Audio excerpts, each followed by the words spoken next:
Governor Katie Hobbs in Arizona sparking outrage after that state announced plans to end their expansion of its school choice voucher program, which was working well, it seemed.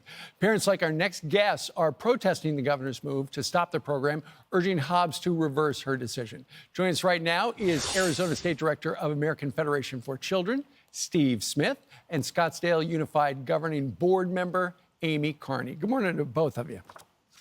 Good morning. Good morning. Amy, I think you've got 2 kids in the school district there.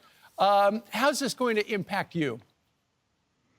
Well, it's going to impact me because it impacts my neighbors, and it impacts our public schools too, because right now people are leaving in droves from our public schools and seeking the education, that their children need and deserve. And if they can't get that in our local public schools, then they should have the opportunity to go seek out the education that works best for their children. Absolutely. So, Steve, what's going wrong with it? I mean, why would the new Democrat governor want to reverse something that seemed to be working pretty well?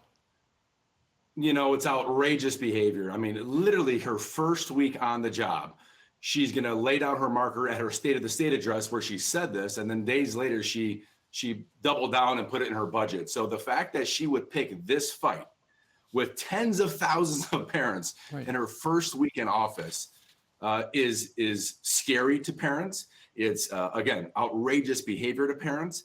And is there seriously no more important things in Arizona on her agenda than to go after the education that's working, as you said, brilliantly well? That's a lifeline to parents. Right. She's going to go after that her first week in office.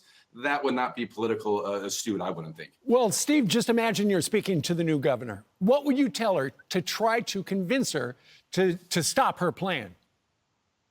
I'd say especially in the wake of COVID, where you have unprecedented learning loss from our kids, where ACT scores in Arizona are at a 30-some-year low. Right. In light of all of this, when you have parents, nearly 50,000 of them, we're not talking an insignificant amount of number, nearly 50,000 parents who are using this ESA program as a lifeline, a way to help their kid not only get caught up on learning, but to surpass the learning loss they've experienced.